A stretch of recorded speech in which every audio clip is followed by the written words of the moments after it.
सरला माहेश्वरी, ये नाम सुनते ही जहन में उस शख्सियत की तस्वीर उभरती है जो एक जमाने में खूबसूरती और सादगी का पर्याय हुआ करती थी।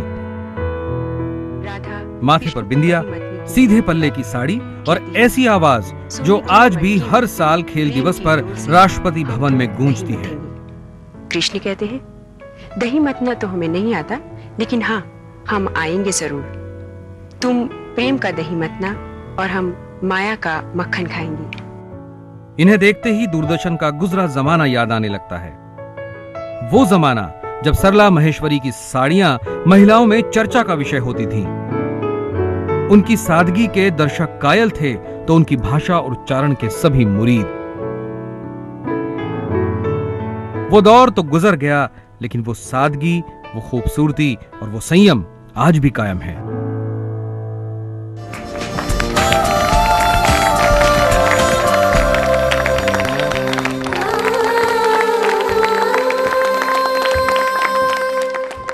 सरला जी, कितना फ़र्क दिखता है अब एक न्यूज़ चैनल में आकर आपके ज़माने से?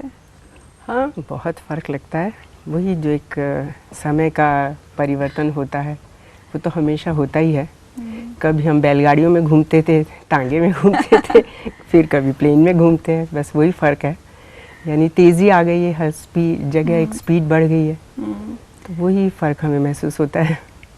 1976 में आपने दूरदर्शन के साथ अपना सफ़र शुरू किया था। जी, मैं उन दिनों पीएचडी कर रही थी और लेक्चरशिप की कोशिश कर रही थी, और मुझे पता लगा कि दूरदर्शन में एक अनाउंसर की जॉब है और उसके ऑडिशंस हो रहे हैं।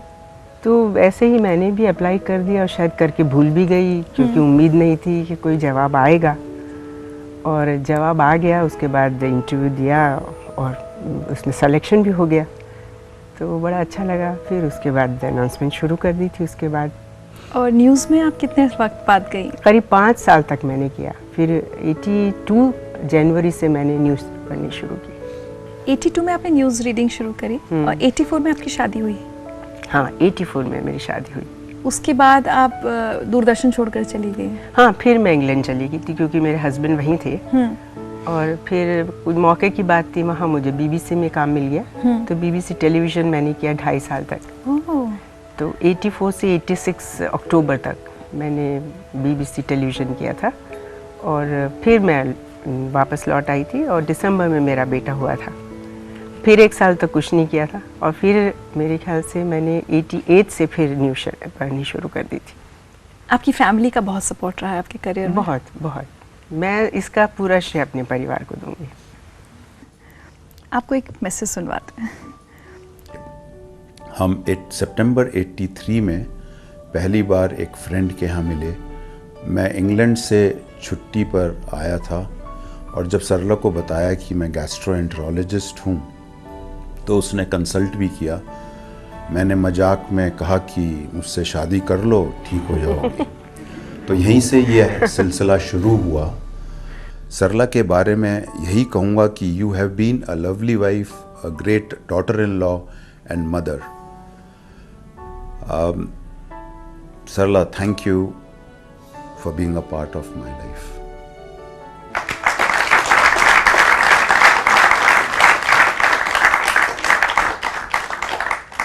मुझे याद है बचपन में जब आप न्यूज़ पढ़ने जाती थी, मुझे और हिमांशु को बिल्कुल भी पसंद नहीं था। हम कोशिश करते थे कि आप ना जाओ, हम नाराज़ होते थे, हम रोते थे।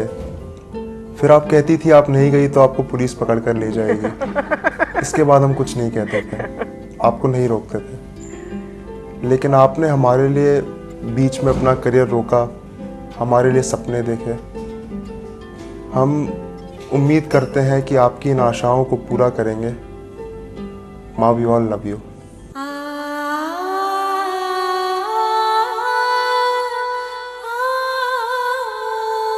तो मैं बहुत इमोशनल हो जाऊंगी।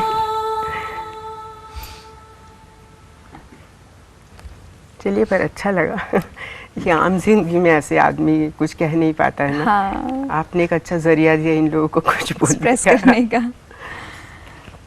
सबसे यादगार वाकया अगर मैं आज आपसे कहूँ कि अपनी न्यूज़ रीडिंग के दिनों का कुछ याद करना चाहती हैं? हाँ, ऐसे तो बहुत मौके थे, लेकिन मुझे एक बार याद है, मेरे ख्याल से खेल के कोई समाचार थे और समाचार शुरू हुए, फिल्म शुरू हुई और मुझे बोलना था 4 चौके और 6 छक्के, और मेरी जीभ अटक गई। मैं 4 चौके ना बोल पाऊँ और 6 छक्के ना बोल पाऊँ। मैं बहुत कोशिश करती रही, फिर कैमरा मेरे ऊपर वापस आ गया और मैं बहुत ज़ोर से हंस पड़ी। उन दिनों तो न्यूज़ में हंसना बहुत बड़ी बात हुआ करती थी। मतलब आप सब कुछ कर सकते, लेकिन आप हंस नहीं सकते थे। और मैं बिल्कुल अपने ऊपर कोई कंट्रोल नहीं कर सकी, और फिर मैंने बहुत कोशिश करके, जब वो कैमरा मुझ पर आया तो मैंने बहुत कोशिश करके बोला 4 चौके और 6 छक्के। मतलब हमारी भारतीय टीम ने लगाए। और ऐसे ही एक बार हमारे स्टूडियो में शायद छिपकली घुस आई थी और मुझे वैसे भी छिपकली से बहुत डर लगता है। तो मैंने अपने फ्लो मैनेजर्स को 2-3 लोगों को इधर बिठाए। मैंने कहा और कुछ हो जाए, यहाँ बिजली के शॉर्ट सर्किट हो जाए तो कोई फ़र्क नहीं पड़ता, लेकिन छिपकली अगर आ गई तो मैं उछल पड़ूंगी। तो मैं वो सोचती हूँ कि वो छिपकली अगर मेरे रास्ते में आ जाती तो शायद मैं वो निष्ठा वहाँ नहीं दिखा पाती। चलिए, आपके एक फैन है, उनका मैसेज है आपके लिए। सरला जी से मुझे एक शिकायत है। सरला, अगर आपको याद हो, आप हंसराज कॉलेज में पढ़ाती थी और मैं वहीं का पढ़ा हुआ हूँ।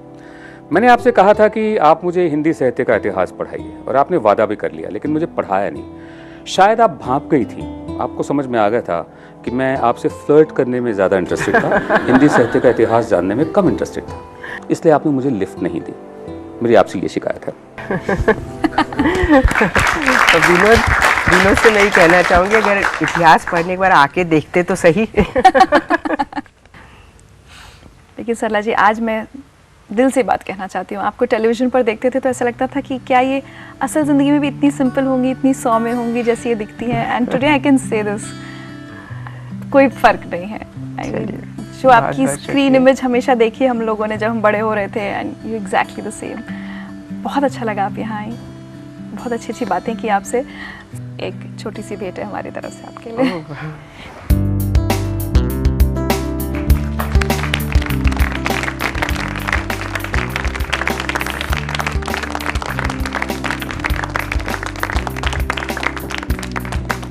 पंद्रह सितंबर 1959 ये वो तारीख थी जब देश में दूरदर्शन का आगाज हुआ।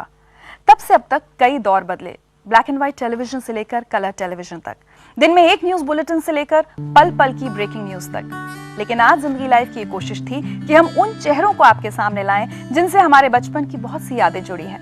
मुझे आज भी अपने बचपन के वो दिन याद हैं जब पूरे मोहल्ले में सिर्फ 1-2 घरों में टेलीविजन हुआ करते थे और सारा मोहल्ला शाम को इकट्ठा होकर इन एंकर्स को देखता था। गजब दीवानगी थी उस दौर में इन सब के लिए। ये सच है कि दौर बदलते रहेंगे और मीडिया में बदलाव का सिलसिला जारी रहेगा, लेकिन ये भी सच है कि हमारे आज के मेहमानों और इनके दौर के दूसरे एंकर्स की एक अलग और खास पहचान थी और हमेशा रहेगी। इन्हीं को देखकर मैंने और मुझ जैसे बहुत से लोगों ने टेलीविजन पर आने का सपना देखा और साकार किया। एक टीवी एंकर होने के नाते आज के दौर के सभी टीवी एंकर्स की तरफ से इन शख्सियतों को मेरा सलाम।